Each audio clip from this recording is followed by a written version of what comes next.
Mic check. Oh, I guess I should check on this. Mic check. Should be a short delay, I think. Oh yeah, it's like 10 seconds or something, huh? Yeah. There we go. There we are. Smile, dear. Everybody see us? Yeah. Is it working? Okay, they're working. Yep, I hear us, so. All right. Good morning, everyone. Hi, everyone. Good morning. Good morning. Everyone. Hi, everyone. Thanks for being patient with us. We had to run a extension cord over from the fishtail for our Starlink because we'll probably cut the shore power off on here at some point and fire up the generator. And Matt remembered that, oh yeah, you'll turn off the Starlink. Yep, last second. Yeah, so, Technical things. I guess nice thing about having the two boats side by side, we can just mooch off the other one when we need to. And yeah. Well, hope you guys are all having a nice morning. Beautiful day here in Kodiak. So, Not much for snow yet, but no snow. Yeah, it's been a pretty snowless December. I think I've seen snow fall like twice. We like it like that. Yeah, we don't mind. Yeah, last week was really wet and windy. Don't like that so much. Hard to get anything done. But nice day today, and I think we got some more wind and rain on the way, unfortunately. Yeah, tomorrow onwards, I think. So it's going to make our tanner prep a little bit hard, but we'll get there. And hopefully you guys can hear us all right. Yeah, so we're just going to kind of do a little quick Q&A, I guess, and show you guys around a bit. Yeah, we'll have some updates on like the freezer and stuff. So we'll kind of get people caught up on that. Good morning, Lori and John. Good morning. Good morning, Travis. Or Rusty, I guess. Rusty Travis. Yeah, so thanks for joining us, everyone. Yeah, thank you guys. Yeah, I don't even know where to start out here. I guess maybe just like, I guess everybody that follows along knows that we've been halibut fishing, and boy, it was a long season for us. The fishing was poor. It usually gets worse as you get late into the season, and we managed to stretch it out until the day it closed, which was December 7th at midnight, and so yeah, it was a grind for sure.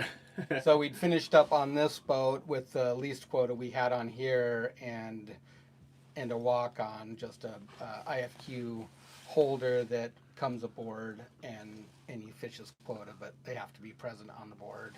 On board, there's kind of different situations for both. You can have least quota where nobody comes on board, or a medical transfer that you can do where the IFQ owner doesn't need to be present on board, but then there's other situations where they have to be physically present on the vessel when you're catching the fish and delivering. So I guess we got that finished up in It was like a couple late days November, before, right? A couple days before Thanksgiving. Oh, Tuesday right. That. That's right. Yep. And we then swapped all the gear over, got cleaned up on this boat, and then it was a long stretch of bad weather. Yeah, well, we fished the next day, so ease of operation and switch over, we actually delivered. I guess it would have been Monday. We delivered Monday, and we took the reel off and we delivered off the Emerald Isle.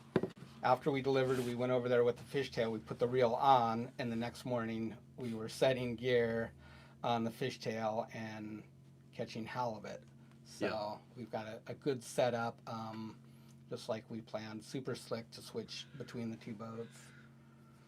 And we didn't have a whole lot of fish to catch on the little boat. I think we had about 800 pounds. 650, 700 had to be caught, or we couldn't roll that quota over into the next year. And so we got it just down to the wire. So that was nice. Nice to have that halibut done. Yeah. Right. Yep, so long halibut season. The boats work great. This boat works great for halibut fishing. It's super comfortable. It's really, really easy to operate. to haul gear, to stay on the gear. Mm-hmm. It's Really comfy. comfortable, lots of room. Yeah, Easy even to set gear, easy to handle fish. It's really nice. so. What's some questions we got here? What do we got for questions? So, I guess maybe the first one we could just address is from Brad. He was asking about the freezer. So, we got pushed back a little bit on our processing on board. When the guys down at IMS were putting the unit together and went to test it, their technician had wired in the compressor incorrectly and they nuked it basically. So they had to get a new one. That pushed that back a little ways, and then just our whole halibut season just being so long and extended just kind of pushed everything back. Mm-hmm. And so the plan is right now is to hopefully be up and running sometime in March or April. We'll just have to see. We have the canner fishery, of course, that's coming up, and that'll open January 15th. And then we'll probably go into jigging cod on here. The rockfish we're gonna fish on the little boat just because we want to keep our options open for this vessel for a different area, which is super exclusive, which means that if we register in that area to fish, we can't harvest rockfish in any other areas in Alaska. And so we're just going to kind of wait on that for here, but we can take the fishtail out and harvest rockfish on it. So that's really nice. We can catch cod on here because, we just plan to catch cod on here anyways, and we can retain 20% of our target weight, which is cod, towards rockfish. So we can still keep rockfish, and that helps kind of satisfy any short-term markets or orders that we have there. So that'll work out really good. And in the meantime, we'll just keep working towards getting the freezer set up. We have most of our infrastructure, our parts and pieces together, things like valving that we need to install, treatment system for our black water, our sewage, basically. Sorry. What happened? That wasn't Put the it's not mic an closer. earthquake. Oh. And some through-hole fittings that will need to go in order to supply water to the condenser unit on the blast freezer, and then also just our deck hose and stuff that we'll need for cleaning fish and washing down and things like that. Mm-hmm. So most of that stuff is all in hand now. The setup for the freezer is like really, really simple. It's basically a plug and play unit, and so you drop it on board, you plug in the power, and then you plug in the water outlet, and it's ready to go, and it'll just run off our generator. Super module. It's pretty nice. Yeah, I have the plug-in right here. Yeah, no problem, Travis. I think, Any yeah. chance you will take the Emerald Isle salmon seining? That is in the plan. We'll see if it happens here next year. Lots to rig up for it, lots of rigging and stuff to put together, so we'll see about that. No problem, Max. Hansen says hello from Norway. Hello, Hansen. Hi, Hello. Hanson. Hello, everyone. So this is the plug-in socket for the freezer unit right here. So this will mount outside underneath our overhang where all our wiring comes out of the chase to the deck. It's a nice big watertight unit. A little closer. Nice and robust. Yeah. So this is for a 3-phase unit because that's what we have for a generator, and that's what the compressor will use on the freezer unit. And then this plug will just stay with it in the cord. And so when it basically just plugs into the bottom and can handle a lot of amperage. I think this is good for, I want to say 60 amp. The compressor is like 20 amp or 22 amp, I believe. Mm-hmm. I might so be oversized I might be pretty misquoting. appropriately. Yeah. Yeah, So okay. anyways, plenty of capacity for this. So these guys are pretty expensive, but I got on eBay and I found some new on shelf and saved a ton of money. The quote from IMS Integrated Marine was $1,000 for this plug, for this setup. Hmm. And we had the option to like leave that out. When Yeah. we ordered it. So we just said that we'd take Yeah. care of that on our end, Mhm. and I think that we paid. Gosh, I don't even know. It's under 200 for these. Yeah. I think one was 60 and one was 80. Mhm. So Big savings. so thanks eBay. We do a lot of shopping on eBay. eBay rocks. Yeah. This is the type of stuff you can't get in town anyways, and if you did, it'd probably be $1,000. So Yeah. I just want to say, if we missed your question, feel free to answer again. Just to let you know. Lake Shadow said, "I've really enjoyed watching you refit this boat. Did you find any adjustments you need in your setup?" And for halibut, no, not really. A couple of things to change. One of them is like the snatch block that redirects the line from the side over into the reel. It gets hung up with the C-link sometimes. yeah, it's the throat on it is just a touch too narrow. So every once in a while, a C-link will go in there and jam. Mhm. And we knew about it. It did the same thing on the fishtail. We bring it back and forth. So I'm going to build a new one of those because on the fishtail it's not so bad because I think it actually the valve, the pressure relief valve is set low enough that it'll just bypass that and it just stops the reel and you hear it hiss and you turn around and deal with it. On here, the pump is more torque. It's slower but more torque. And boy, let me tell you, when it pops, it scares the bejesus out of me every I've single seen time. you jump Yeah, I think for we both editing. jump. When you see me hopping in the video, that's why. Yeah. I've been waiting for it to like break the line or something. Yeah, and we gotta thankfully it adjust hasn't. our pressure relief on that valve. It's set too high, so. So we'll have that's to do probably that the sometime. biggest thing that we need to change, huh? Yeah. There's little things, Little but things. all in all, everything was really smooth. Yeah, not really a whole lot that comes to mind. I want to build a reel setup for the bird line.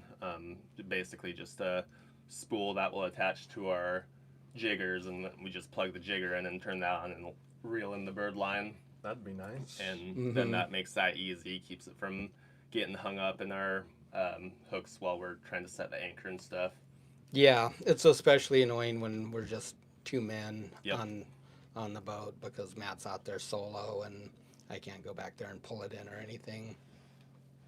And so it does, when you pull the boat out of gear, that line droops down, and of course it's right there where the hooks are already trailing out and where he's snapping the anchor on, so it can be a little bit annoying.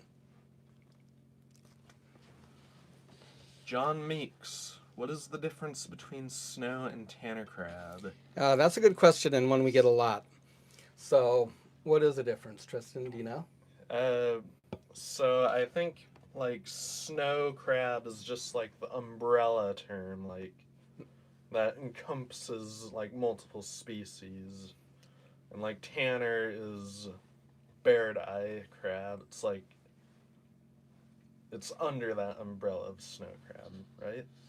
Yeah, so so the difference is, well, I may be mistaken about this, but I think way back in the 80s, snow crab was actually referring to tanner crab, which is a larger cousin of the Bering Sea opilio crab. So anybody that's familiar with the Deadliest Catch, you see them catching opilio. Those are smaller cousin to our barradai. So they also have a barradai fishery out there, but it's much smaller than their opilio quota. And it really hasn't been fished a whole lot out there. But here in Kodiak, we have the tanner or the barradai, and they're larger than the opilio. They're cousins. Yep. And so the tanner crab range extends up into Bering Sea, but they're much more, I guess, dispersed up there. and the Opelio range just extends down to like the Alaska Peninsula, but it doesn't come on to the Pacific side of the Aleutian chain.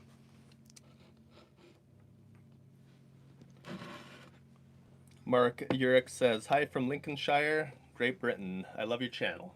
Thank you, Mark. Thank you. Good to see you. So I was going to comment on the stabilizer poles. Yeah. When we get those on the boat, Mhm. you'll probably see me more on board. Yeah, It's those a little are rough out there. those are definitely on the project list. That's probably one of our most asked questions in the comments. Yeah, Mom doesn't like rolling around too much. No fun. Us either, for that matter. Yeah, me neither. If we're So- rolling around, Sometimes we'll we'll be bear it, but- lazy to put out the stabilizer poles on the fishtail, and finally we'll just like, what are we doing? Let's put those out. Yeah, let's get comfortable. Yeah, so definitely a necessity on here. The only reason we didn't have them on already is just we were pressed for time. So some of the halibut that we had on here was least quota, and you know, we had a deadline that it needed to be caught, and so we just had to go fishing, basically, and we just didn't get to those, and we did miss them. So not a whole lot of work to do on them. Need to make some mounts. Dr. Felix, good afternoon. Could you please always activate audio translations in the recorded audios? I think that's automatic. I think the YouTube just detects what you're saying and auto translates it. We don't mess with any of that, but I'll be sure to check in the options and make sure it's always enabled if it is there. So maybe after the recorded version. Yeah, I think it does it in It'll do processing after you upload it, and that's just what the processing part of it is. Mm-hmm. So I'll check on that. Joseph Durham says, "Can I purchase frozen octopus bait from you guys?" We do plan on keeping octopus in the future, and so yes, once we have our freezer on board and up and running, we'll be starting to keep more octopus, and I suppose we could sell it as bait or we could sell it as food, either one. Likely we'll do both. Mm-hmm. Yeah, we've heard it's really good eating. We tried cooking it one time, but just didn't have the proper method down, so... It was good. It came out chewy. Yeah, I it think. came out chewy like I think rubber hockey pucks. We were but- past our, 20-second limit, so... Yeah, I've heard a couple of You cook it of fast hints or you since then. cook it slow and long? Couple of people have commented on how to cook it, so we'll definitely try a catch, clean, cook at some point. Yeah.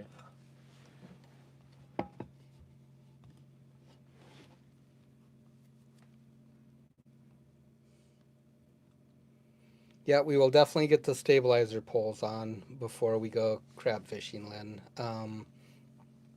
It's pretty rolly, and a lot of times we do run in the trough, especially when we go down the east side. There's a predominant, I guess, east-southeast swell down there, so whenever you're transiting like Ugac Bay, you're kind of always in the ditch. Mm-hmm. That And- side of the island is the Pacific Ocean, so Yeah. it's full open to any storms out there that are rolling waves our way.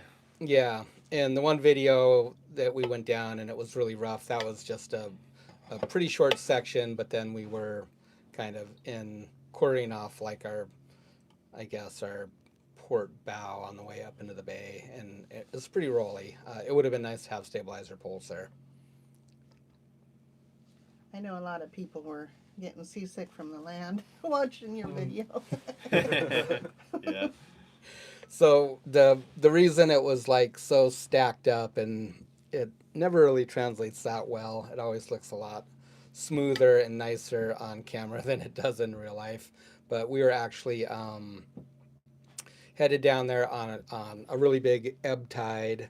We were at the bottom of the tide, so everything from up north is rushing down that side of the island and getting compressed and funneled into that passage right there at the Ugac Narrows. And then the kicker always is if there's a big swell coming in, then it stacks up against that. And so you get really tall, steep waves. But it's only for about a quarter mile or a third of a mile. And then you start to get out of those really bad breaking rollers. And we probably should have just anchored up and waited, but we kind of needed to get down there and go fishing. So, so we went and figured it'd be bumpy, and it was. We've come back the other way through that, and it's also kind of nerve wracking. While you don't have big waves threatening to blow your windows out or anything, it is on your stern, and you got to be careful that you don't broach your vessel. So no good. Lots of comments. Thank you, everyone. Yeah, keep them coming. Randy says, hello from New Brunswick, Canada. I live in the Bay of Fundy with the highest tides in the world, so it makes me giggle when you guys talk about your tides. Yeah. Yeah, our tides are kind of mid-range here. But they're not very big. So a big Yeah. tide for us is like 10 feet of water moving. Maybe 12 is Yeah. like really the biggest tides. That'd be like a 10 or 11 high tide and maybe a -2. I don't even think we barely get into maybe some -3s sometimes. So those would be Very like probably the rare. biggest tides of the year would be at most 13 or 14 feet of water moving. When we were down in Southeast Alaska and we got this vessel, they have big tides down there. Anchorage also has really big tides. The Cook Inlet area does 30-foot tides, but here they're not bad. But yeah, it's definitely doesn't compete with you guys over there in Canada, the Bay of Fundy, and there's a few other places in the world that have pretty massive tide ranges too. I'm glad we don't have to deal with that here. Now, what kind of tides do you have there? What do you guys know? Plus 30 foot. Wow, Wow. Yeah. that's some That's tides. big tides. That's a lot of Yeah. water. Yep. Leland Bottomley, hello from Utica, Illinois. Hello. Hopefully I Hello. didn't butcher that pronunciation. Tycho says, my dad opened the Kodiak Airport in 1967. I grew up there till the early 80s, fished all crabs, salmon, and halibut till 86, and at 23 joined the United States Coast Guard and stationed there 2 times. MV Patricia Lee was my last boat. Oh, nice. Nice. Well, I bet a lot has changed here since then. The fishing vessels for sure in town. It must have been cool, like seeing all those emerging fisheries, like the king crab, and then later on the tanner crab. Tanner crab quota used to be a lot bigger, of course, in the 80s, and until it kind of crashed and it was closed for quite some time. Used to have big shrimp fisheries here. Yeah, a whole different world back then. Yeah. A lot of processors. You look at some of the old photos of Kodiak. I think at one time there was like over 25 processors, maybe closer to 30. There were some floaters. A lot of them were actually rafted up. Now we're down to 4 main processors. Yeah. Trident just sold their plant here in Kodiak. I think they sold 4 or 5 around the state. And so they just closed one of the other local plants here, Pacific Seafoods, which is based in Alaska and also more predominantly on the West Coast. They bought Trident's operation here in Kodiak. So we just continue to see that consolidation of the waterfront, which is no good for anybody. That's one reason that we've been focusing on direct marketing, and then of course trying to get set up to process our own fish, just because getting our catch custom processed has just gotten harder and harder the last few years. There's a comment here I wanted to go back to. Yerild Kzor, have you ever caught a fish and not known what it was? We're not very good on fish ID. There's a lot of fish that we don't actually know, I guess, the scientific or common name. We have common names for everything here, but they're not necessarily correct. So continue to correct us if we're wrong. Yeah, but, I think but there's some that we probably don't know. if you just say uncommon fish, I think probably like I think it's called a monkey-faced eel, but that might be wrong. Mm-hmm. So that's probably one of our most uncommon catches. Funny Mhm. name. Yeah. And aside from that, like a lot of what we catch is pretty run-of-the-mill for the depths we fish. Anyways, we don't often go down into the deep pits or anything like that. So Yeah. Remember that time we caught that salmon shark? What was Yeah. that? Long line? Yeah. We caught 2 earlier this year on here. yeah, we did. I don't think we got any of it on film though. We didn't have the camera going. Nope. And of course, you can't just like Mhm. run in and grab it. It seems like because our GoPros are kind of tired. Actually, we're gonna get some new gear here very soon before Mhm. Tanner's, because our GoPros are just like worn out, I guess. Yeah, the batteries are worn out, and they're kind of clunky to use, honestly. Yeah. So usually when you go to grab one, like spur of the moment like that, you run in there, you turn it on. It says it's got 95% battery, and then 5 seconds later it turns off because the battery's low. And so we usually don't even bother. But we did catch 2 of them. Thankfully, they didn't get all wrapped up in the longline gear. They have a tendency to do that sometimes. Yeah, that's the other thing. And then about they it. drowned, and it's super sad. Yeah. These guys were hooked in the lip, and we were Yeah. able to release them. I think that they went back down live, and that was nice. Mhm. I know Just cut that the onion and let 'em when we go. caught the one on the fish show that year, that one was wrapped up, and it's really, really hard to deal with, especially on a small vessel.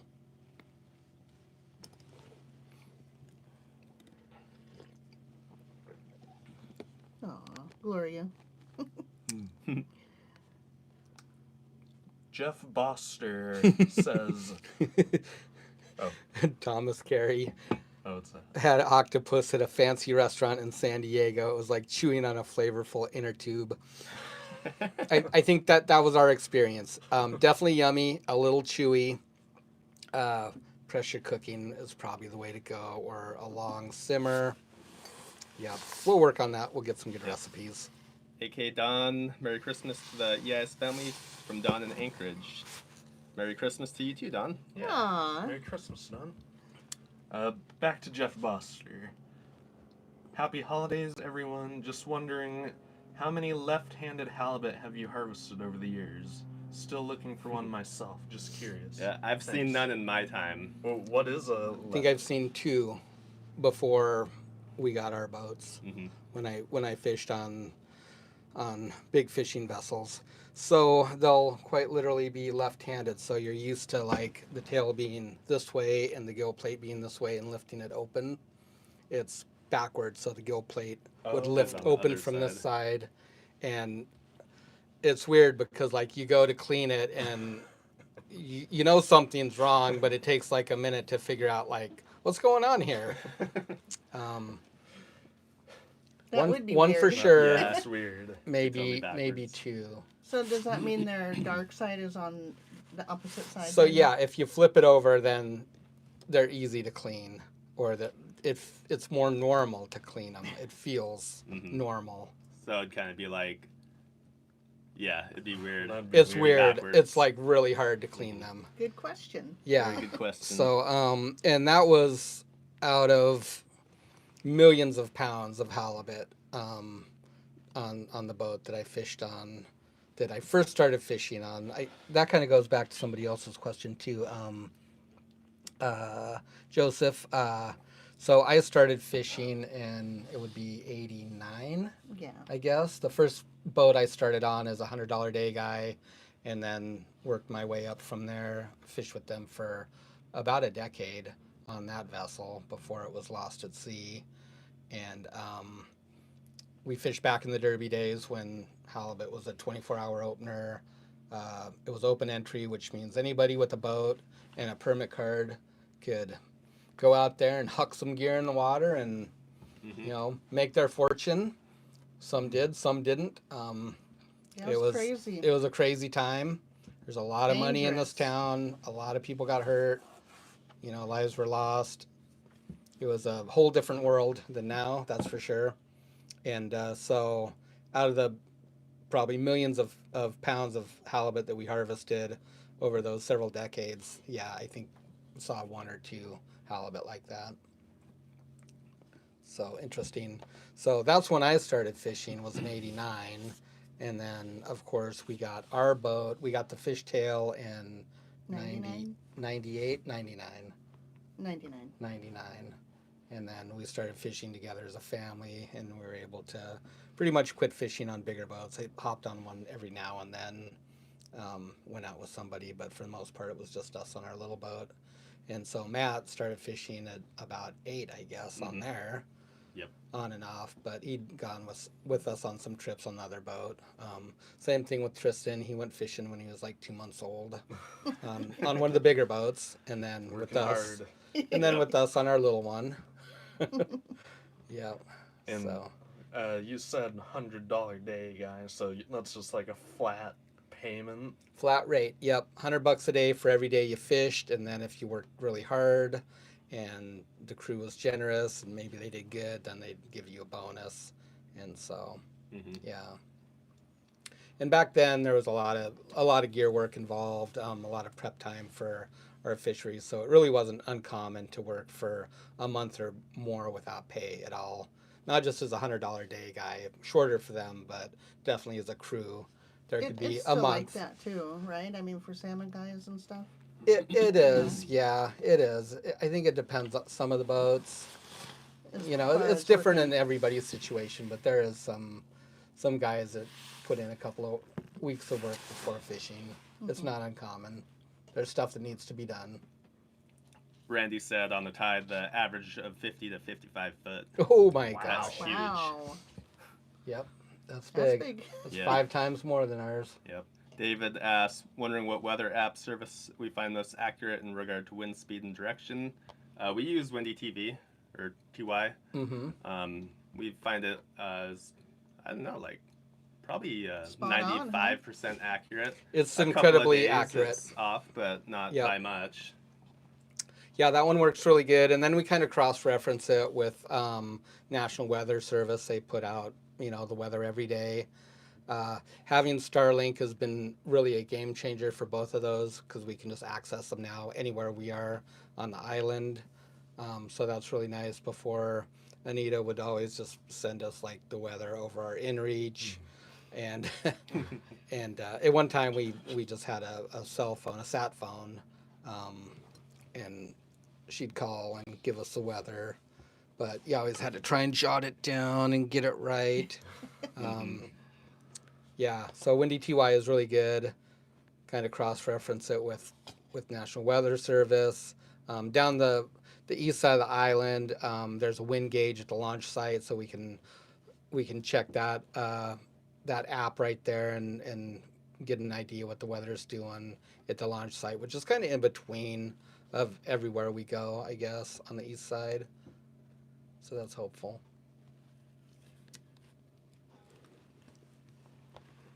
Stephen Tamura asks, notice on the larger 50-pound plus being a tad bit grumpy at the gaff. Are you allowed to use bang stick, gun, or even stunning with electric shock, similar to Japanese tuna fishermen? Save a gaff or two. Are we allowed? There's no regulations that prohibit it. Yeah. Sometimes they come on easy, sometimes they don't. A lot of times what will happen is that when you go to gaff them, you don't have a good stick. And so you have to hesitate and kind of make sure that they're gaffed well, or there's a good chance you'll lose them. So sometimes when you see the struggle going on, that's the reason why. Yeah, if one guy gets a good gaff, it's a big fish, then the other guy can reposition his gaff. And that's kind of what we were waiting for on that one. Yeah. And I was a So little Matt bit got him nervous. like in the gill plate, but on the back of the gill plate where it can easily tear out. And then I got him right in the jaw, and I knew it didn't bury in there at first, but if you watch the video, you can see after he thrashes for a couple seconds that it does bury in. and I was just kind of pausing to make sure that it did. Mhm. Once you start to haul a fish like that out of the water just by the hook, it's just going to rip their lip off and they're going to get lost. And so not only have you gaffed them and possibly hit an artery and they're going to bleed out and die, but you know, you're going to lose that fish too. And Yep. both scenarios are bad. We don't like to waste fish or damage fish and lose it if we can avoid it. We do our very best to get this stuff back over board in good health or get it on board. Yeah.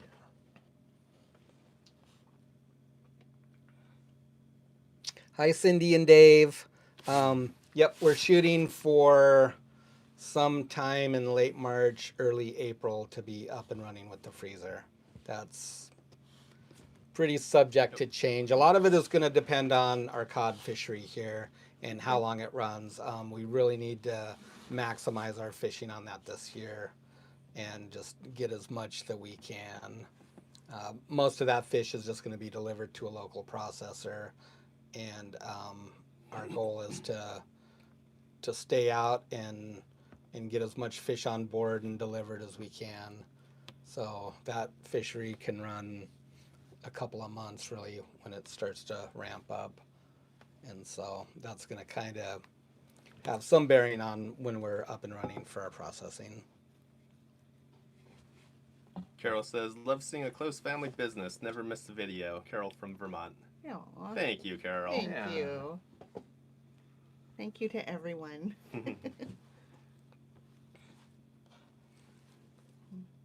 When are the stabilizers getting mounted, Rob? They are getting mounted soon, before Tanner's. Yeah, got some fabrication work to do, some welding, some cutting, metal grinding, all that fun. So that'll be coming up here over the next few weeks as we check things off our Tanner's to-do list. Darren Patterson asks, "Are you going to be running a larger crew on the Emerald Isle?" Nope, I don't think so at this time. We're just gonna keep fishing as a family. Crew can be hard to deal with sometimes. Yeah, lots of other fellow fishermen have a hard time at times getting a reliable crew and just keeping them too. Yeah, a lot of it has to do with just, you know, the money, the value of the fishery now. It's not what it used to be. It used to be that back in the 90s and even into the early 2000s, like you couldn't even work in your slip without having 4 or 5 people stop by and ask you for a job every day during, you know, salmon season or right before it. There was tons of people up here always looking for work. You'd always see, you know, notes on windows, full crew. Mm-hmm. No one And- needed. I don't think we even saw 4 or 5 last year. Yep. The And whole now it's season. just like very rarely does somebody come by and ask for a job. I'm talking like one guy every 2 or 3 weeks maybe. Mm-hmm. Crews are hard to get. They're hard to retain. There's just not the money in it. A lot of college kids used to come up and, you know, they make $20,000 or $30,000 in a summer, but that money just isn't here anymore.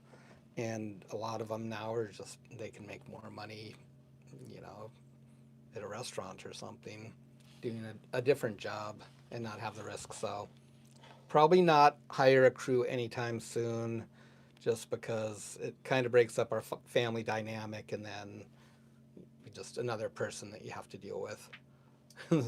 Yeah. And tying into that a bit, Lynn says, "Waiting to see T out on the Emerald Isle. Gotta get him out on deck, lol." Soon. Very soon. Yeah. He did come out with us on the last couple of days halibut fishing on the little boat, which was nice. Yeah. Made an appearance. Sue Stovall, "Do the tide charts or moon cycle play a part in when you do go out?" Not when we go out. Not really. We just Yeah. we go when the weather's good. We go when we need to. If the tides and the moon don't coincide with it, we just have to put up with it. It definitely has a bearing on fishing, without a doubt. but you only have so many days that you can work, and so we just have to maximize our fishing effort, and sometimes it's just the way it is. Sand fleas. Sand fleas are generally in rocky and sandy areas. That's where the problem is. It can be shallow or it can be deep, but shallow definitely is probably more problematic. Hmm. But there's spots where we Yeah. fish deep too that And there can be probably mortality if it's probably sandy. in sandy areas, right? Like Yep. get a lot of skates in sandy areas too, so we don't typically fish those. Mm-hmm.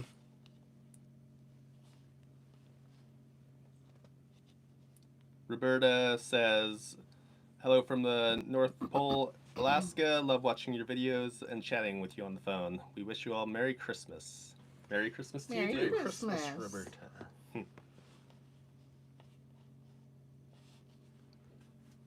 Happy holidays, Dennis.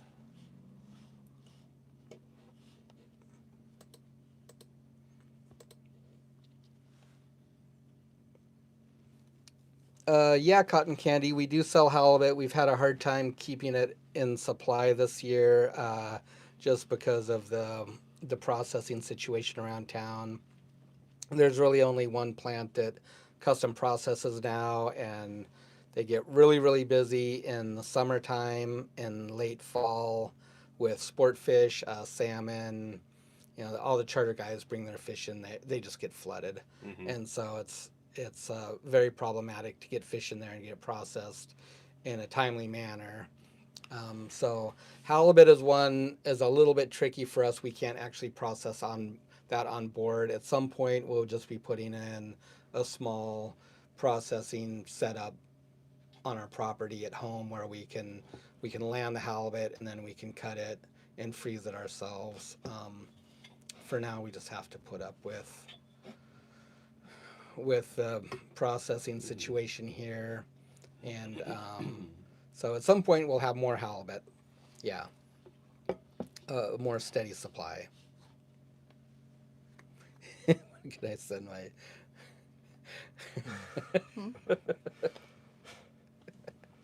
I'll Sue. send Matt. Steve Davison's. I'll send Matt Vince's shellfish beanie if he wants. I appreciate that, Steve. Oh yeah, the beanies are great. Yeah. Yeah, Tristan's been wearing his. I've got mine. They're Very- warm, huh? Yeah, very good gift. The hats will see some action once it warms up a bit more. And t-shirts are great. Haven't broke them out yet though. When will you be fishing for cod and black bass? Roberta asks. This next year. In fact, after Tanner's, I suppose. Maybe if we have time, but probably won't have time. Maybe a little bit before Tanner's, but we're probably going to just be buried in projects anyways. So Yeah. after Tanner's for sure, though. Yep. So likely we'll start. It's hard to say. I don't think the Tanner fishery will last very long. We're probably only looking like 3 or 4 days. Mm-hmm. The quota is way down. We're on the tail end of what's called a cohort. That's the biomass, and so we had a huge cohort that just passed through that we've been fishing on for. This will be the 4th year. 4 years, yeah. Yeah, and Yep. so we're on the tail end of that, and so our quota is down. It's only 100,000 pounds in the east side, and then 405,000 pounds in another area. So we don't know how many people are going to fish. Of course, there's basically a little over 180 permits. There's 180 transferable permits, and then a few non-transferable permits. So if everybody went, it'd be just under 200 vessels. The likely scenario is that hopefully it's under 80. I think the last time we had a similar size quota, I think there are 86 vessels fished. Mm-hmm. And but it's hard to say. Salmon was really hard this year. Guys are hungry, so they might go out if they think they can make some money. Mm-hmm. There might be guys that know that it's going to be crowded and don't go out. I think a lot of people are just going to sit on the fence until the end. That was common. And so yeah, It's hard to say. We'll see how long it lasts, and once it's over, then we'll switch over and go after some rockfish and cod. Cod on this vessel, rockfish on the fishtail. Yeah, we miss cod and rockfish too, Rusty. We didn't do it last year, and really this year just because of other commitments and working on this vessel. So Straw Carpenter asks if we feel the earthquakes, if we've been feeling them, and thankfully not. I haven't felt any earthquakes. Yeah, those are Not that I've noticed. pretty far out the chain. So I guess Yeah. there Quite a was ways one away. here this morning though, like 3.9 or something like that, but Mm. I'm glad I didn't feel it. For some reason, we don't really tend to feel earthquakes at our house. There's earthquakes, and you see it on Facebook. Did you feel the earthquake? Did you feel the earthquake? We've only felt one at our house that I remember, Me too. or two, maybe one. And that's only because the TV creaked just a little bit on Yeah, the that sand shook or a little something. bit. Yeah. But generally speaking, we don't feel it at home. I don't know if it's just because we're like desensitized to that kind of think movement. We're oblivious to these things. I think it might be because when was it when we did the Tanner opener? That was like 3 seasons ago, Three or That four sounds or about something, huh? right. and that was a 7.2. That It was quake. big. And so, well, we came home and the weather was really, really bad when we got up to Chiniac, and we just took a beating and got in, tied up the plant. Me and Matt were walking around just up on the dock. Anita had come down. She was hanging out on the boat. And we got back down there, and she's like, "Did you feel that earthquake?" And we're like, "No, there was no earthquake. It's just a generator running. You're just the vibrations from the generator." She's like, "Nah, I think we had an earthquake." And like, And so about 10 seconds later, her phone starts blowing up, and sure enough, and that's when we got the tsunami warning. And yeah, we did not feel that earthquake, Nope, not It's at all. weird. I but felt it like everybody else in the world did. on the demo log too. It was just like, it was. I could feel it. It's a really weird sensation on the boat. It's like a vibration. When we first got the fishtail, we were anchored up about 4 hours like west of Kodiak over at Whale Pass, anchored up in 50 fathoms, and there was a big quake, and we felt it. Everything was turned off at the time. The engine was off, the generator wasn't running, but it was a weird vibration like the engine was running. It felt like that. And yeah, that was, Was that an earthquake? yeah. And that was way back. Oh boy, that was like in The one shortly after we got the boat. Yeah, That's a long time maybe ago. 2000 or something. So back then we didn't have cell phones and all the stuff that we have now. Coast Guard issued a warning on the VHF, and that's how we knew about it. But that was a little nerve wracking because, like, what do you do? Rusty says, with all the extra rail space on the you have on the Emerald Isle, are you gonna fish more lines? It would make a great video. And I think we will put extra mounts on the starboard side here just for drifting. Then we can line our jiggers up like in a row. It's a lot easier to manage the hooks and the lines that way. For jigging cod, we oftentimes anchor up, so your lines will be going straight back with the current. And at that time, we'll have probably a full spread of mounts on each corner of the boat. We're allowed six jigger lines or Yep, five. 6 machines or 6 lines in the water. So there potentially we might put more machines on just to eliminate the need to migrate them, but Yeah. At some point, we probably will have a full spread, and whether or not we fish them all consecutively just kind of depends on a few things. Number one, if it's just 2 guys and it's a really hot bite, 2 machines each is pretty much all you can keep up with. There's no need to use all 6. If we had an extra guy, like Tristan comes along and fishing's a little bit slower, then it would make sense to use it, or even if fishing is good. Yep. And You need that extra person basically. So hot fishing, 2 machines, it's kind of like you're putting one down, you're bringing one up, the other one's going down, you're shaking fish, getting the line ready to go back, the other one's already filled up. you know, and you'll just rotate.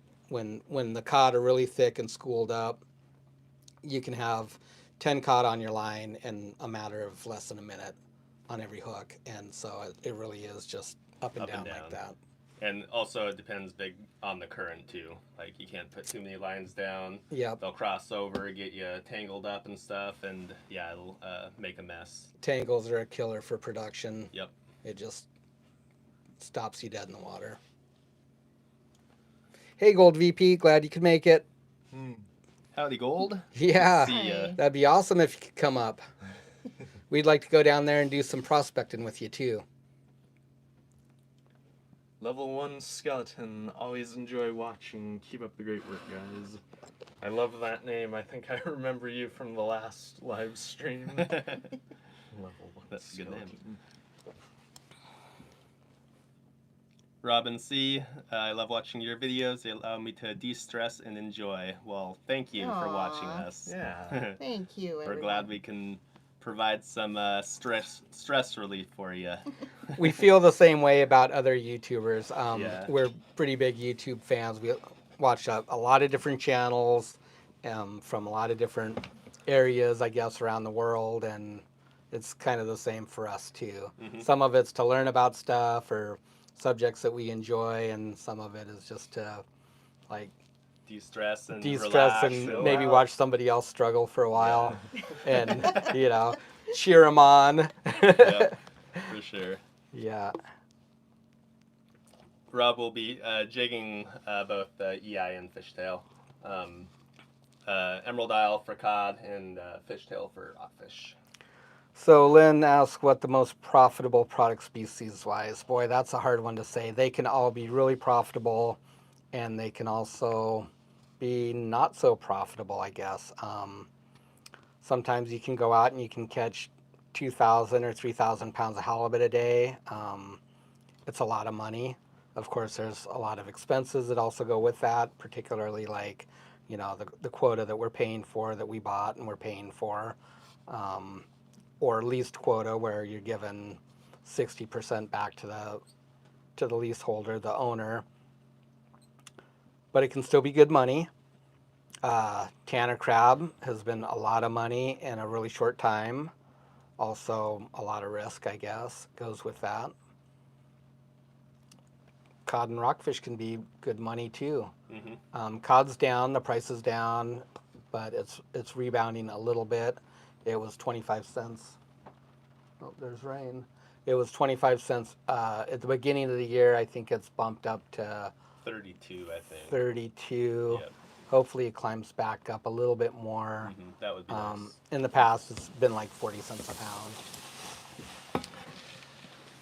If you go out and you catch 10 or 15,000 pounds of cod in a day, yeah, that can be some big money. A lot of work. Lynn says, a shame Matt couldn't recover his hat. Maybe someone in Hawaii will find it. I hope so, and I hope they wear it proudly. Live You know, on. we almost had that hat. I was within a foot.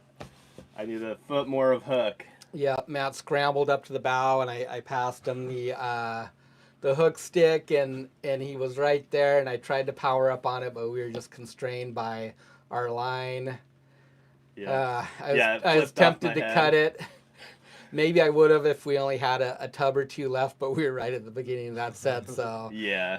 that was no way.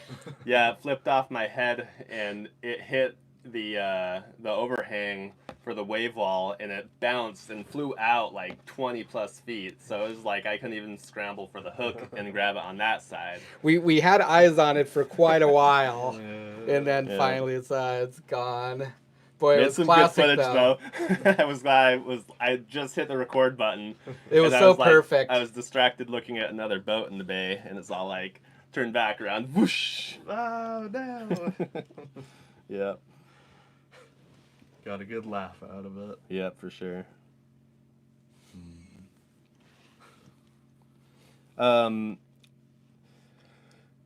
ML Oak, I'll just call you that. It's something Russian, I think. Is it worth having a second boat coming to meet you in the fishing spot? Maybe refuel you and also take the catch back so you can spend more time fishing if the weather allows. If you're referring to crab and stuff, I think the season will be short enough where you don't need to do that. And the crab, of course, being on the bottom side of the quota, if we fill up this boat, we're happy. If we filled up this boat, that would be amazing. Yeah. If we just look at it logistically, there's 500,000 pounds. 100 boats are probably going to fish. That's 5,000 pounds average. So there's going to be guys that get 10,000 pounds. There's going to be guys that maybe get 15,000 pounds. There's going to be guys that get 1,000 or 2,000 pounds. Mm-hmm. It just all depends on how efficient your operation is, if you land on the crab, if you don't have any breakdowns. There's a lot of variables. If we get 3,000 or 4,000 pounds on here, I'm going to be happy. Mm-hmm. And as far as fuel and water or anything else goes, supplies-wise, this boat, we can stay out for a couple weeks probably pretty easily. So for other fisheries, like the cod fisheries, not so much jigging, but definitely for the pot fishing where guys use basically crab pots, but they use them to catch cod. There is tenders for those guys sometimes, especially further away from town or in different areas. There'll be tenders that go out there and pick up their fish, transport it back to town. They get a little bit less because, the cannery is supplying a tender for them to go pick up their catch, to bring them fuel or groceries or bait or whatever else they might need. Salmon, there's tenders running all over the island, for the whole season. Same thing with Bristol Bay. It's a big thing for salmon, and it just keeps guys on the grounds fishing, so it's definitely worth it to deliver to a tender. Depending on where you are on the island, areas can be anywhere from a 4-hour to a 12 or 16-hour run from town. So if you imagine fishing up to when you're full and then running all the way back to town to offload and then running back down, your season goes very quick like that. And so the first year that we really fished salmon on the fishtail, we went over to the west side and we were over there for 45 days, I think.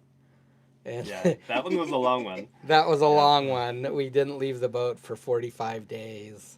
And my poor wife, they announced a closure, and she was all excited because she was ready to come home. And then the next morning, they said they extended it, and she just started crying, and I felt so bad. Yeah, so we stayed a couple weeks after that, I think.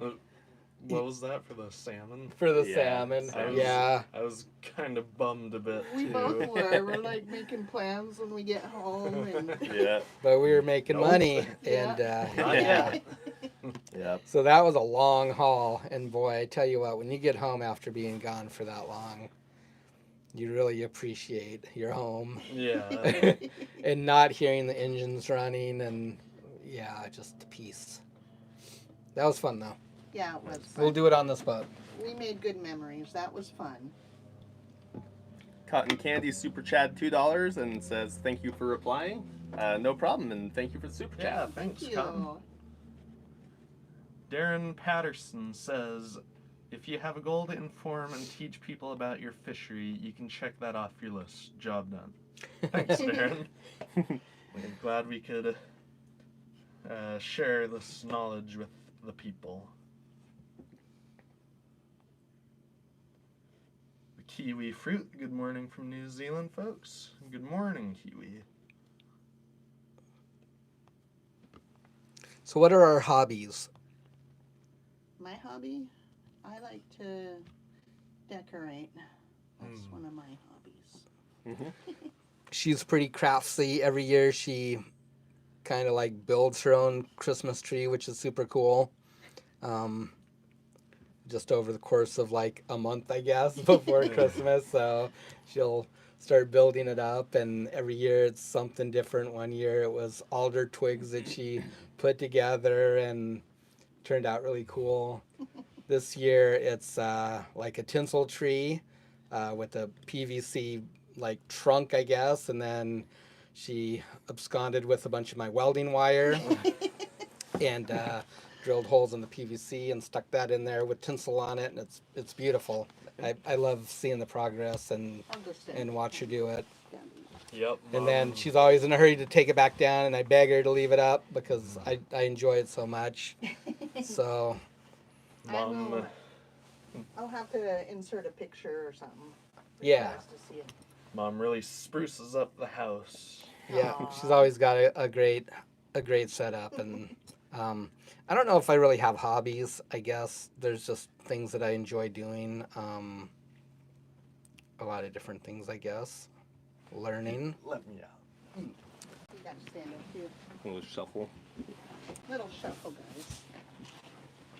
Of course, these two are gamers, so they're like to game on the computer. That counts, right? It's a hobby when they're not Yep. fishing, gaming, and then of course I guess the boat just consumes so much of our time that we No, you swap. don't have a lot of time to do other stuff. I think we'll start getting back into sport fishing and some hunting at some point. Yeah, I think that'd It's be just fun. that we've been terribly busy just managing our business and trying to grow it, and then of course, Rebuild a boat. rebuild a boat. Yeah, that was a big time sink, and of course a lot more in depth than we originally planned.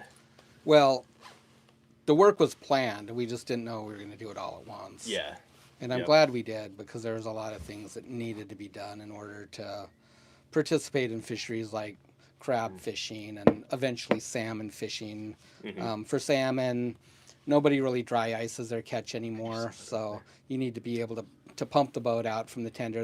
They'll have fish pumps they pump you out with, and you need to have RSW, a refrigerated seawater unit that chills the seawater and keeps the fish cold. And in order to do that, you need to be able to flood your fish hold. You need to be able to tank down, Mhm. and this boat couldn't do that. And so that was the biggest thing on here.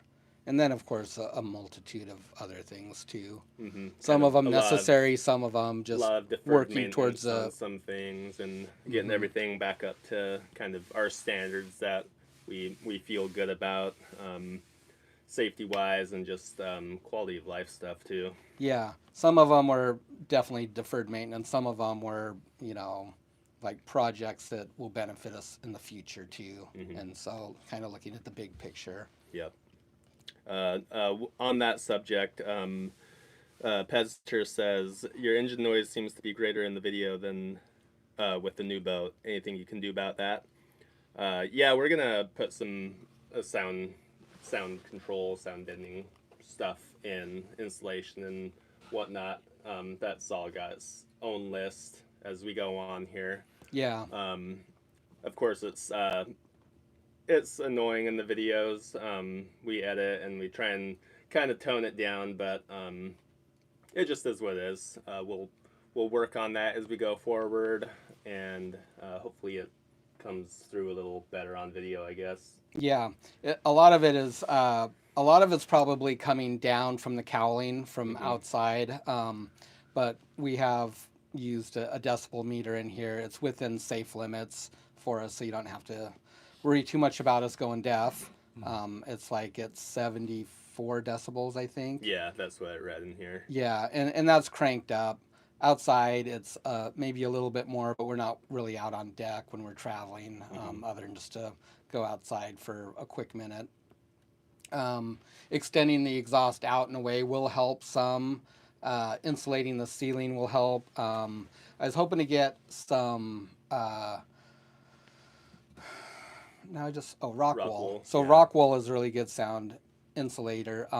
They have some here in town, but it's not the right type. So I'm going to try and get some next time I go up to Anchorage, because there's no insulation in the ceiling here anyways. So it's going to kind of serve two purposes. Number one, keep us warmer in the winter, and also should help deaden some of that sound. And then there's one more thing that we'll try too, and that's adding a resonator. So a resonator basically you come off your exhaust with a 90 and back with a pipe that's capped, and what it does is it allows sound to go into that pipe and reflect back into the main exhaust, and it puts the hertz in a phase, so sound has has a wave, like a sine wave, just like electricity does. And so it puts it at a 90 and that there, and it actually like cancels out the noise. It's really weird, but it does work. Mm-hmm. And so we measured it, and kind of like the biggest offender is like 43 hertz, I think. And so once we get our stack extended out a little bit, we're going to add that and see if that helps. At least take away some of that drone. They call it drone. And a lot of guys that like tune their trucks and stuff will get drone at a certain speed on the highway, a certain RPM. And it's just like this annoying sound that you don't notice at first, but then after a while, Yeah, you start to like, yeah, all right, that's getting annoying now. like you almost start to fixate on it. And Yeah. it's like, starts to really bug you. And kind of the same thing going on here when we're traveling and the engine's revved up. There's some drone, I think, and it doesn't really bug me, but that'll help bring that sound down, I think. We'll try it. You know, that's the good thing about having a welder and being able to fabricate things. If it doesn't work, you don't really lose a whole lot, just a little bit of time. Steve Davidson asked, "Do you guys burn red diesel on the boats? Is diesel expensive up that way?" We briefly had dyed diesel here. Yep, Right? we don't have red diesel in Alaska because of the volume of fuel that's used in our commercial fisheries. When they first passed that law for off-road use had to be dyed, they did dye the fuel here, and then I don't think it even lasted for much more than a year, huh? And then they exempted Alaska from that. When was that? Oh boy, that was way back in sometime in the 90s, I would say. Remember? Long ago, right? Mm-hmm. Yeah. So off-road and marine use isn't dyed. We're exempted here in Alaska. But we do, have off-road fuel. It is expensive too, isn't it? Like for diesel right now. What is it? Almost For- five? The road tax, yeah, it definitely adds up. Yeah. Gas is $4.28 or something right now, and I think diesel is like $4.58. Sounds At about the pump. right. Yeah, at the pump, and so that would have like road tax and stuff on it. Yep. For the marine, we don't pay that road tax, and so that drops the price down. And plus, it's less at the fuel dock because of, once again, the volume of fuel that they sell. And so I want to say the last time we got fuel, it was $4.18 a gallon. And then, of course, we have our local sales tax on top of that, which 7 cents a dollar. So that tax on about 30 some cents on the top of that. And then there's just a few other small taxes, but so I think it comes somewhere out to be around $4.50 ish. We're gonna have to get on live again soon. Yeah, a lot of good questions. It's nice to catch up with everybody and It is nice. Good to Evil see Red everybody. Queen asked, "Do you have a backup pump if the main pump should fail?" On the circ pump, I assume you're asking. No, we don't have a backup pump. But we did buy this one new. Yeah, And it's brand so- new, so there shouldn't be any problems with it. Yeah. Worst comes to worst, we could plumb in our deck pump. It's a 2-inch pacer pump. It's hydraulically driven, so as long as the main's running, you could use that. Mhm. Worst comes to worst, we could probably like figure out a way to do it. If you got into a situation where that happened, you could pump out and dry them out too, because they last longer without Yeah, stagnant, oxygenless water. yeah, you could definitely So- do that and just run home. Yep. Yep.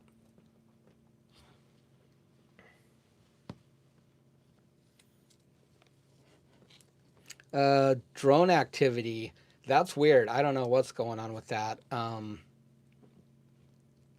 don't really have a view on it. I haven't really followed it much, but I don't know what's going on there. It sounds odd. does. Favorite fish or shellfish to eat? Sue Stovall asks. My favorite fish is probably yellow eye. I agree. Me too. I would probably agree. Followed close by cod, Mm-hmm.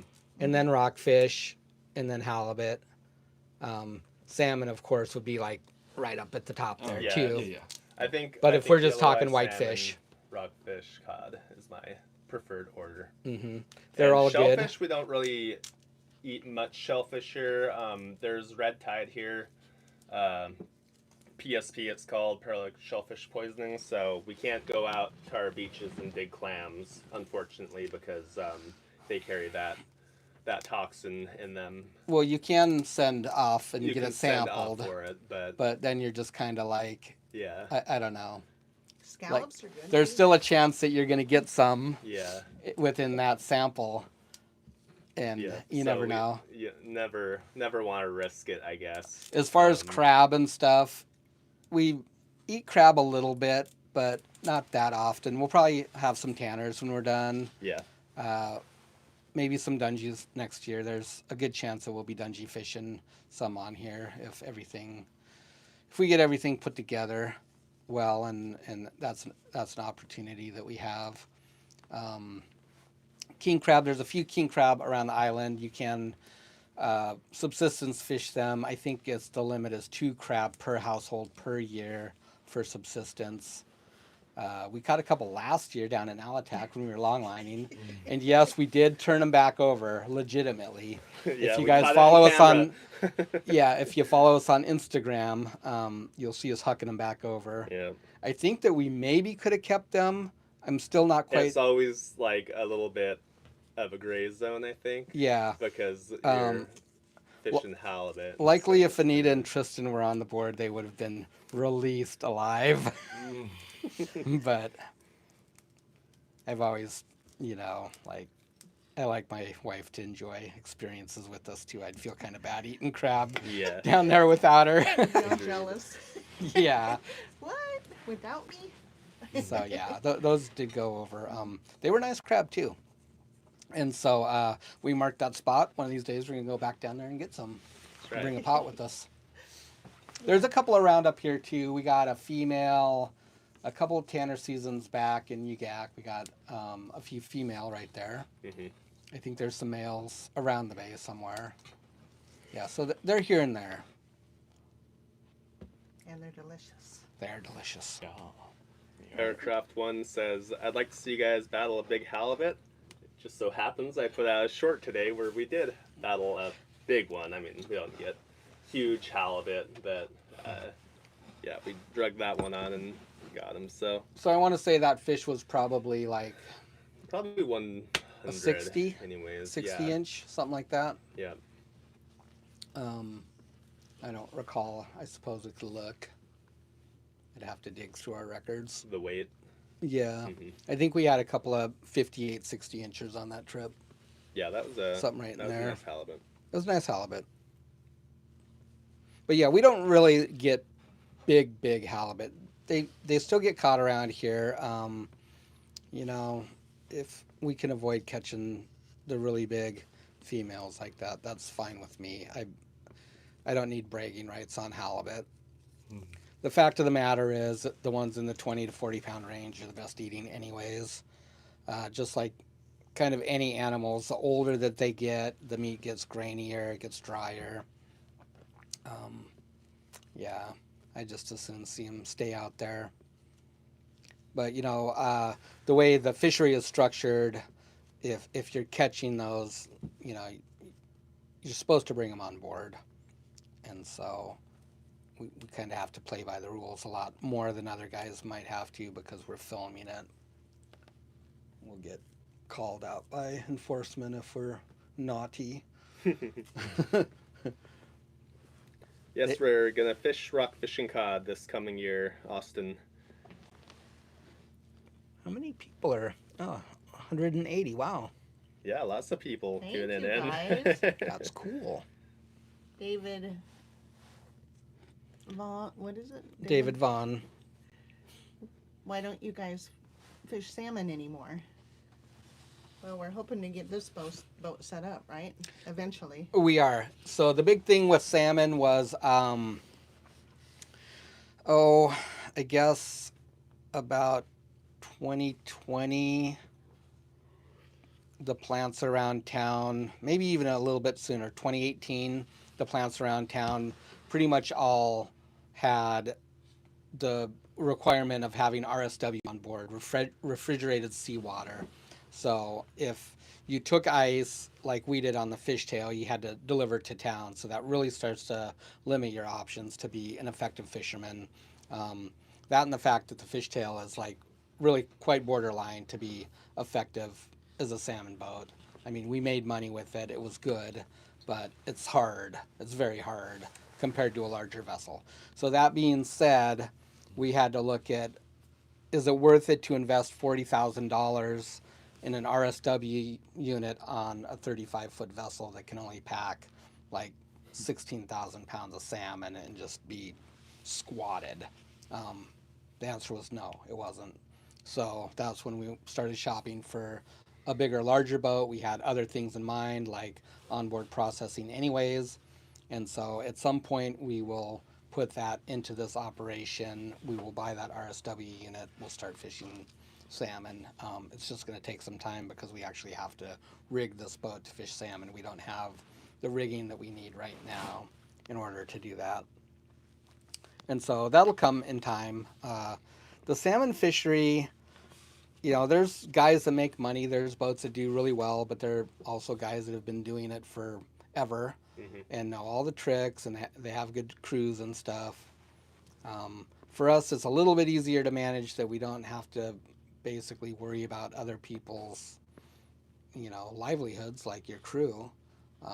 We're a family operation. We're all co-owners in this vessel, so it's a little bit easier to make more with less for us. But we'll get back into salmon fishing at some point.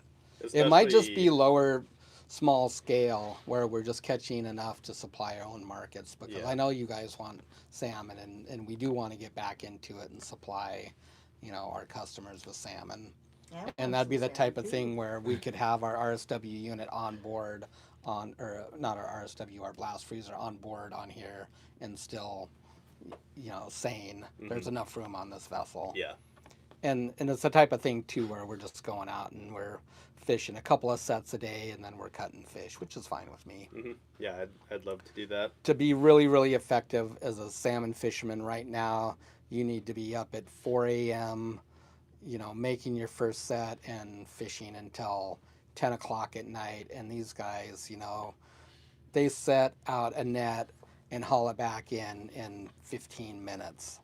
That's the reality of this fishery now, is that you've got to make 15 or 16 or 20 sets a day to really do good, and hopefully get some good hits during that time. That's a lot of work.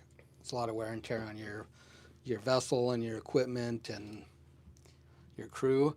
Yep. So Cotton Candy super chats 99 cents again. Thank you, Cotton. Thank you. He asks, can you please post your Venmo? I don't think we have Venmo. We don't have a Venmo. We have a Patreon, and I know that you can. You can pledge custom amounts there. You could pledge a custom amount there without actually signing up for like a membership. Our baseline membership is billed at $3, I think. Yeah, that's our membership name for the bottom tier. So, and speaking of Patreons, thank you to all our Patreons. You guys are wonderful. We're going to be upgrading some camera gear soon. I think we already told you that. You know, we've used that money to like get this mount for our camera and stuff, our gimbal, and it's really come in handy to try and upgrade some of our aging video equipment. Every time I turn around, a piece of my video equipment is on the fritz. Last trip, it was the external battery pack, and at home earlier, I discovered that one of the mics is just discharging overnight. So yeah, it's the constant battle, it feels like now. We got a new Rode mic to replace the one that I dropped in the drink. And now the other mic is fading, and the receiver Yep, too. and the receiver. The Yeah. receiver won't hold a charge now, Yep. so Matt's gonna do a little surgical removal on the case of that and see if he can pop in a new battery. But in the meantime, yeah, we're going to switch from GoPro to DJI. DJI. Yep. And they have a pretty nice integrated system. A lot less goofing around with cables and stuff. It all just Bluetooths together, and And they make it's their own pretty mics nice. and everything, so Yep. they integrate really well. Yeah. Yeah. So. Unfortunately, GoPro, has been a great product over the years, but they've just really failed to fix the problems that they had, like with batteries Mhm. and, some software issues where they just like stop working for no reason. And that's kind of annoying. They always come out with all these new features every time they release a new version, but they don't deal with the old ones, which is Yeah. really, really bad way to run a company. A lot of them are like pretty like niche features, I think, or just something that we'll never use, and probably a lot of people who buy a GoPro won't. Yeah. But yeah, looking forward to some new gear here pretty Yep. soon. So we appreciate your guys' help there. Yeah. Thank you.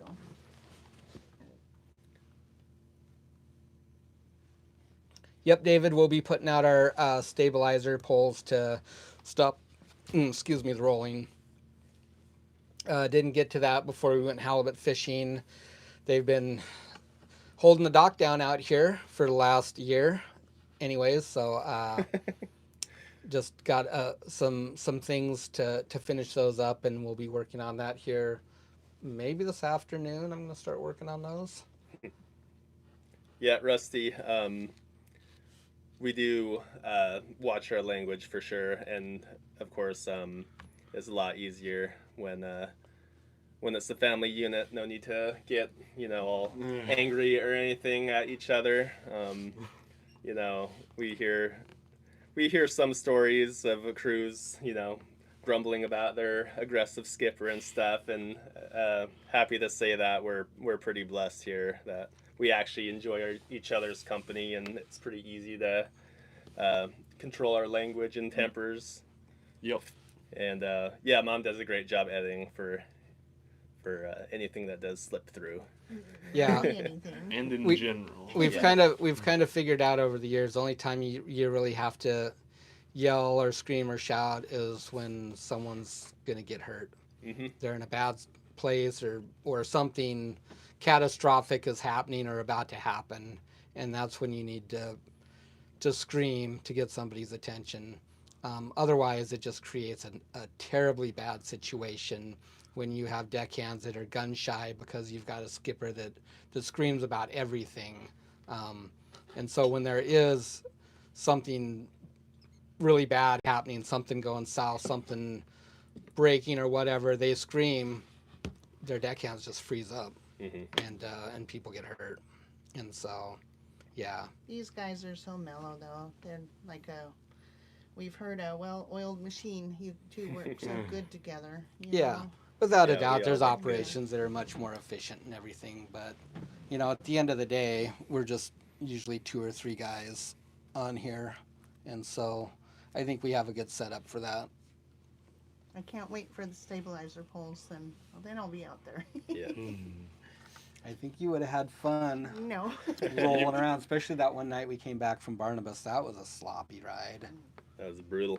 Nope. Elkbo says, do you ever take the boat out? Just do a little remote camping, relaxing, sit around the fire. Such beautiful areas up there, just as long as no bears want to have lunch with you.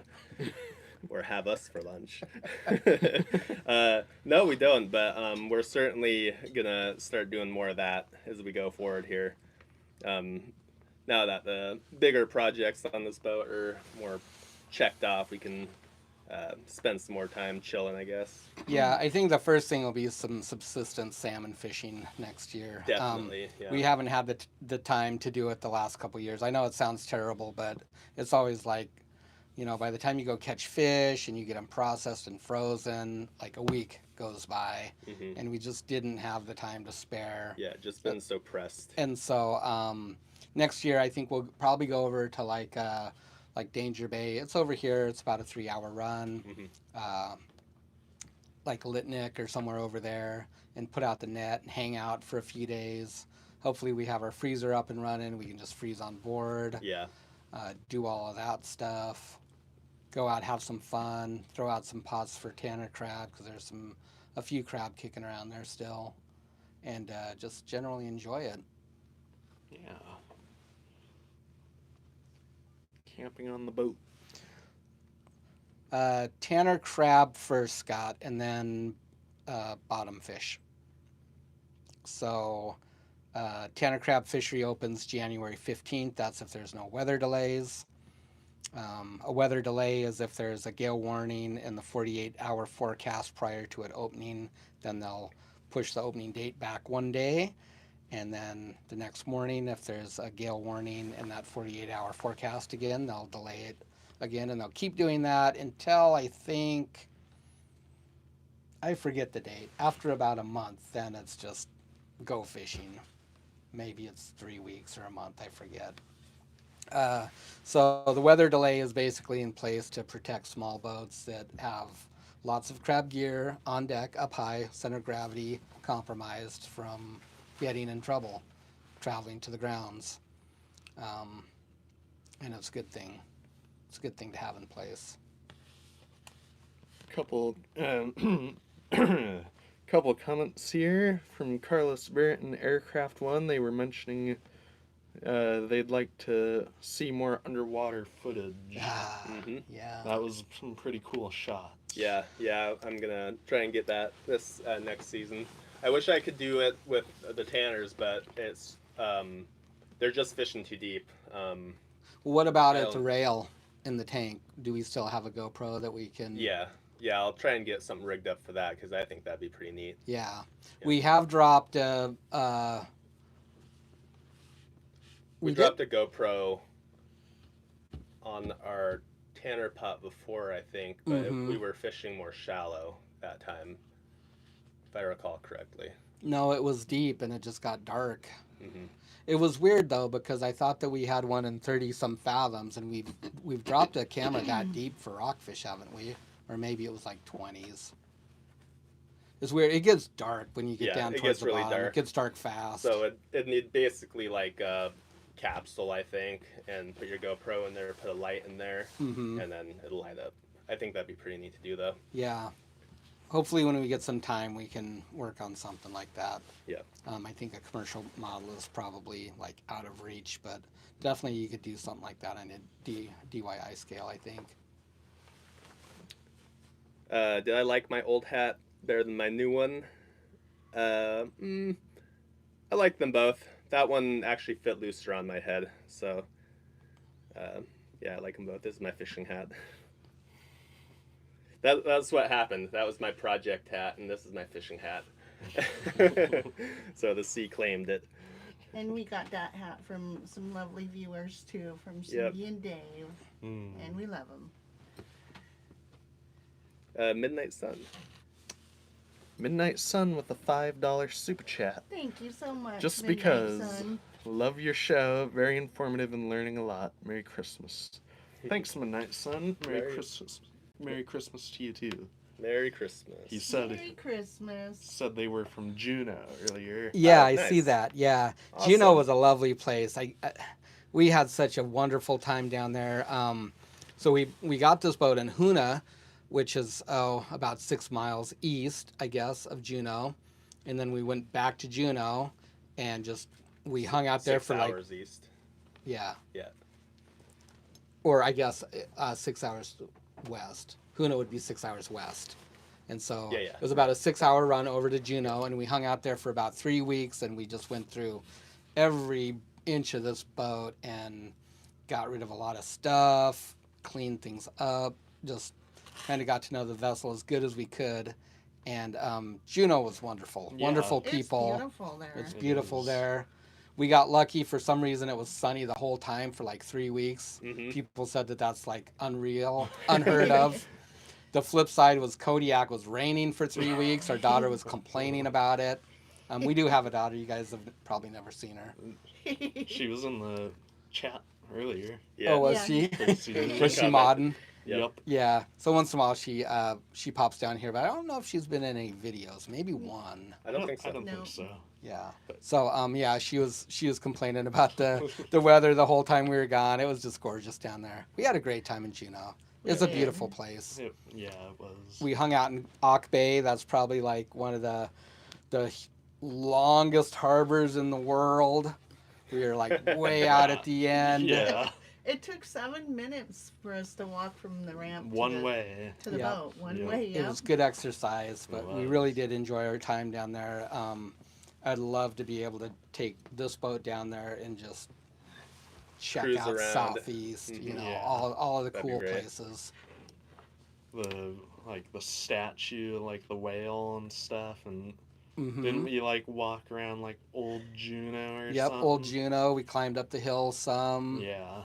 We didn't go up on the what's it called? Tram or Yeah, Oh, right. yeah. something like that. And there was like a hatchery there. The hatchery was really cool. The other thing that was super cool is it was during COVID, so there was no tourists in Oh, It town. was yeah, very yeah. quiet. There was no cruise ship, so it's just like, yeah, it was wonderful. We really enjoyed it down there. So thanks, Midnight Sun. You're lucky. You live in a beautiful place too. Swampy Douglas, what is your names? I'm Matt. I'm Tristan. I'm Len. I'm Anita. Yeah. Also known as Mom and Dad. And T.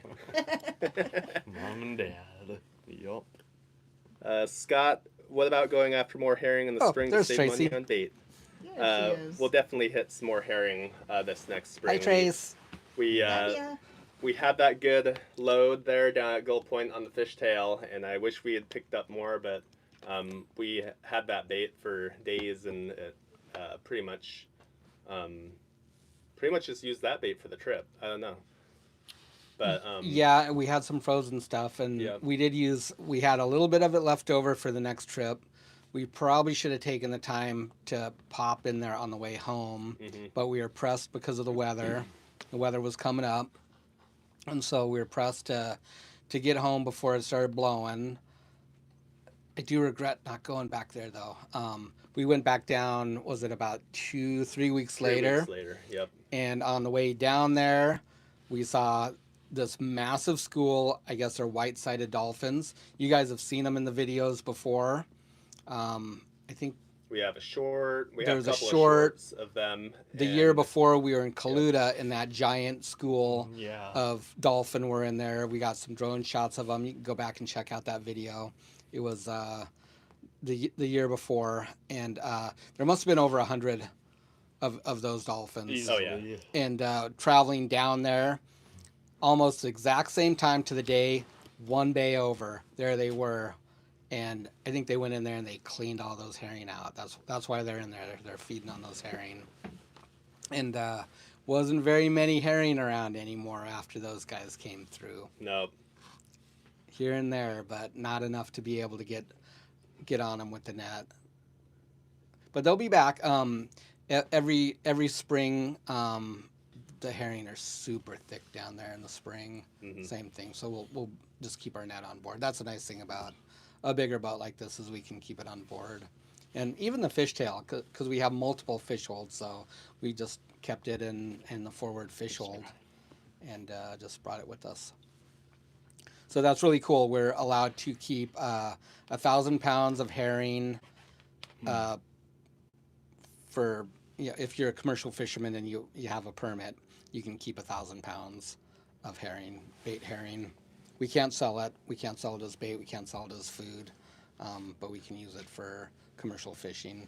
And so between all of us, that'd be like 4,000 pounds. That's a lot of herring, and that's saving a lot of money too. Herring is 70 cents a pound. Yep. Mm-hmm. Yeah, it saves a lot of money. Yeah, it does. That's for sure. Thanks for joining us, Scott. We appreciate it. We appreciate your support all these years, and have fun. Happy holidays. Happy holidays. Happy holidays. Happy holidays, everyone.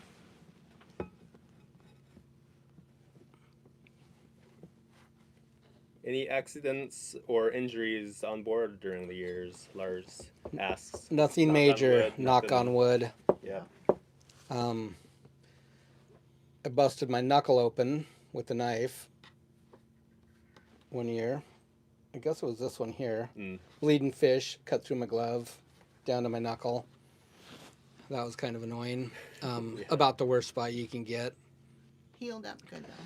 It did heal up good, thanks to our friends down in Wyoming. They sent us this stuff for it's like some kind of antiseptic or something. Mm-hmm.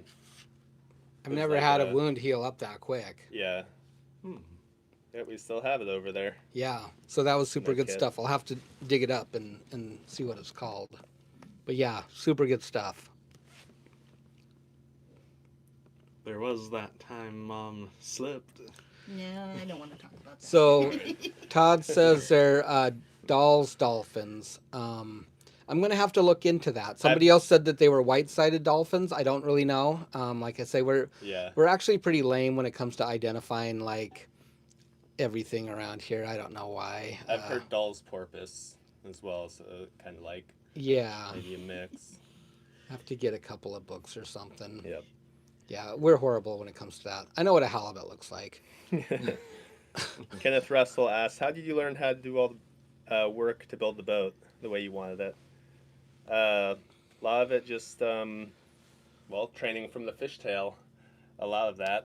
And, Yeah, just it's accumulation of skills and experience over the years. A lot of it is just not having the money to hire somebody else to do our work for us, which is pretty common in this industry. There's a lot of guys that don't want to fiberglass or weld or sometimes even build their own nets. And so, yeah, you know, we like to learn. I like to continue to learn. I want to learn new stuff every day. I want to improve my skills. A lot of this is fallback stuff. We've done a lot of welding for other people in the past when fishing was slow. So it's kind of plan B, I guess. And so, yeah, you learn what you can't figure out on your own. You get on YouTube and there's somebody's done it. And that's really helpful. You can learn a lot from people on YouTube. There's a lot of good channels. There's a lot of bad channels. You just sort through the chaff and you can kind of tell what, if people know what they're doing pretty quickly. And so that's helpful. And yeah, it's always fun projects.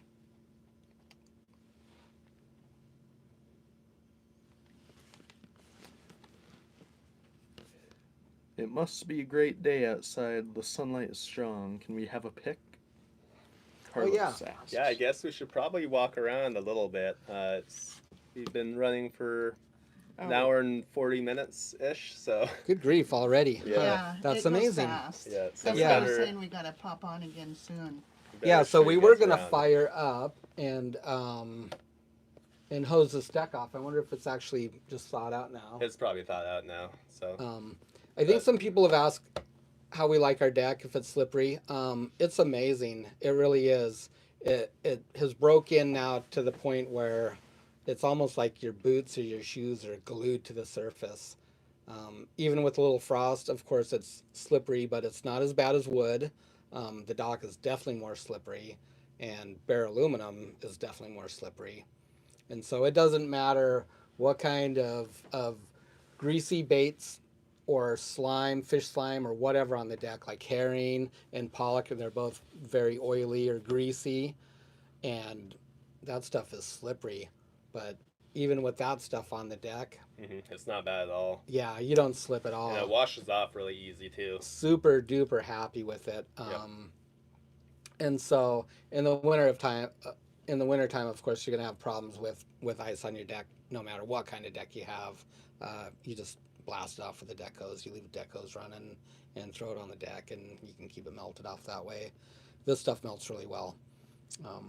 So super happy with that. So we're gonna go spray that down. I got most all the holes drilled in our plumbing and our fish hole the other day, so we're gonna open that up. I gotta I just had to pick up a couple longer bolts, a couple of 5-inch bolts. I'm gonna go drop those in the last couple of fittings right there. Most of the joints are glued with the exception of just like the lengths, that we want to be able to break apart so we can transport it easily and not have it in one big square. And in those spots, we just drilled through the pipes and just drop a bolt in there. That works really good, and it'll keep it from coming apart. So we're going to fire up the generator and flood that and make sure that it's working how we want it to. Yeah.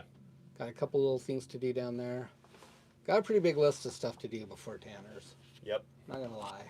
Show him that snowman over there on that crab pot. It's cute. What? Can you see him peeking through? Oh, it might not show up. Oh, okay. On the GNC. Yeah. They My got a bunch of stuff. phone just bleeped the 20% mark, so Oh, we better go show you guys around a little bit. Yeah, a little tour. Let's see if I can rotate. And we can still answer questions while we're touring around. So Hold You on, going guys. mobile? Yeah, going mobile. Outside we go.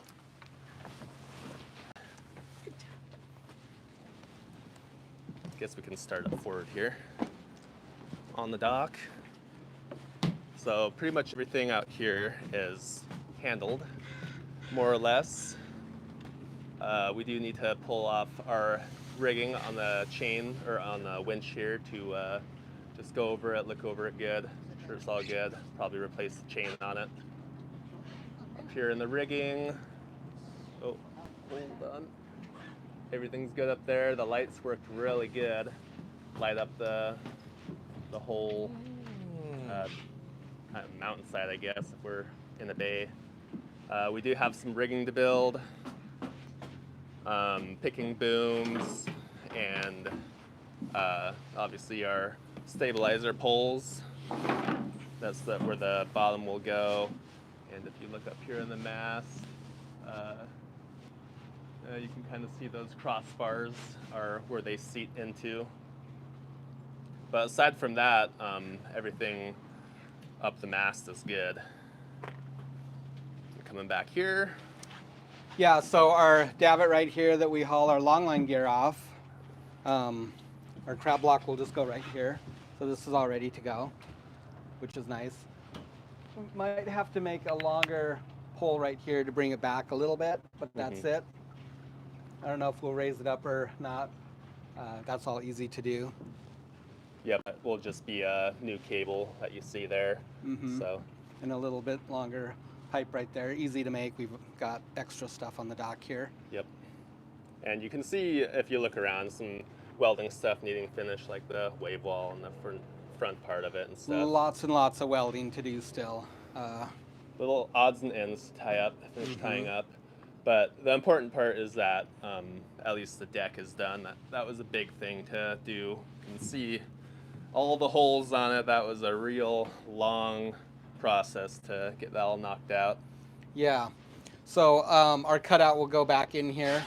We save the piece that we cut out, and we just have to trim it down, put flanges on it, and then we'll be able to bolt this in, and that'll be solid for crabbing.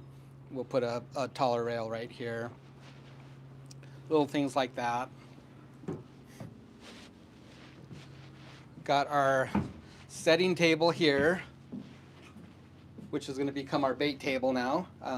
It'll bolt up right here. Might turn it this way, just kind of getting things down here figured out. Locking it up. And then our bait chopper will mount to it right in here somewhere. So shove our bait in there and chop up our bait, which is really nice to have. And probably put a tote over here somewhere for our hanging bait and all our bait jars, things like that. This is our back hold right here. Of course, we'll keep our extra bait down there.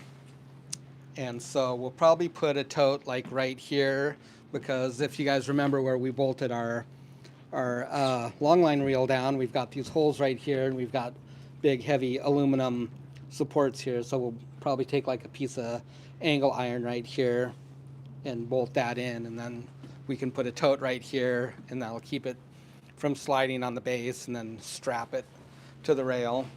So probably have a tote in here, maybe one right there, we'll see. Yeah, a little bit of work to do on the hatch. Got to get these bolt downs in here. Just, if you've all been wondering what these holes are that have been, it's been like that for a year. Still waiting. Yep. One of those things. I think I've got the deal somewhere around here. Yeah, they're under that plate. Oh. So these will get welded in.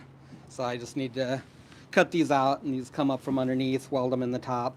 Exact same thing that we got going on with the fishtail, and then bore this out to accept half-inch. Yeah, holes, something I guess. like that. I think it's a half-inch. Yep. Yeah, and then we'll have a stainless pad that's mounted to the fiberglass coaming underneath. The bolt goes through here, tightens it down. Need to have that so this doesn't float, because this aluminum will float up when there's water pressing up against it, and when you're rolling around and stuff, it'll try and push it up. You don't want that. Yep. So things like that. There's a lot of little things to do, but we'll get there. We've got our list and high priority things, and then kind of, wants but not necessaries, I guess. Yep. There's a necessary one laying there on the dock. Stabilizer poles. Those are going up. Soon. Yep. Yeah. Yeah. So I guess that's most of the stuff out here. Well, we'll take them along with us as well, Yep. 'cause you're doing them, huh? A lot more filming to go. So. Is there anything else to share out here? No.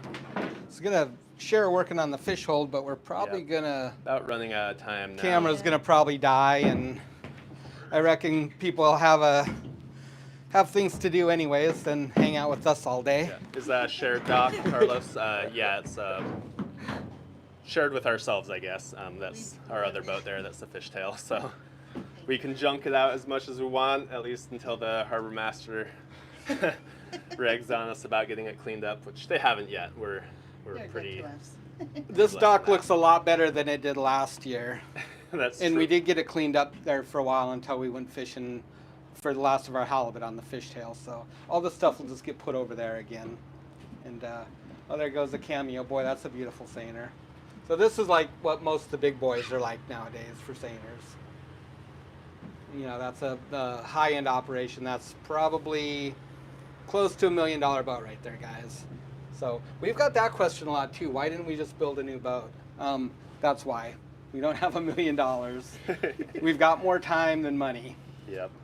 And we just don't have that much opportunities to amass that kind of dollar amount in order to have a boat built and to have that financed. A boat like that, you're paying probably $50,000 a year in insurance alone. And so you've really got to be good at what you're doing and have a lot of opportunities. So we just kind of went in more of the DIY, elbow grease equity. Sweat equity. Sweat equity, that's Yep. what I'm looking for. Yeah, this is a really good boat. As far as the stability and everything, it's like really, really nice. Just showing you guys around here while we're yakking. No need for bigger A boat. little bigger boats over there. Yeah. Bigger boats mean bigger bills and bigger crews. We like our family operation. All right, guys, I just got a 10% warning on my phone, so Aw. it Thanks, looks like it's guys. about ready to cut out on us. Final questions, put them in now. Yeah. Or comments. We'll go through and try and answer comments on the computer afterwards. So Yeah, and maybe we can do a follow-up video too with stuff that we weren't really able to cover. I know somebody wanted us to cover like our safety, all our safety preparations, our EPIRB, life raft and stuff. We're going to do that. Survival suits, so that'll kind of be a video that we'll be putting out, some more stuff with our engine room and plumbing and all that. So drop your comments and we'll get them answered in another video. And Happy holidays to everybody, and Yeah. thank you for tuning in, guys. yeah, Yeah, thanks thank for you, joining guys. us today. We really appreciate your support. Yeah, Live streams are fun. Yeah. they are. Yeah. You guys are wonderful folks, and yeah, thanks for taking the time out of your day to hang out with us and be a part of our operation. And yeah, it's just One big happy family. Thanks, guys. Thank you all. Take Merry good care. Christmas, happy holidays. happy holidays. We'll Bye, catch you again guys. soon. Yeah, See bye you guys. soon.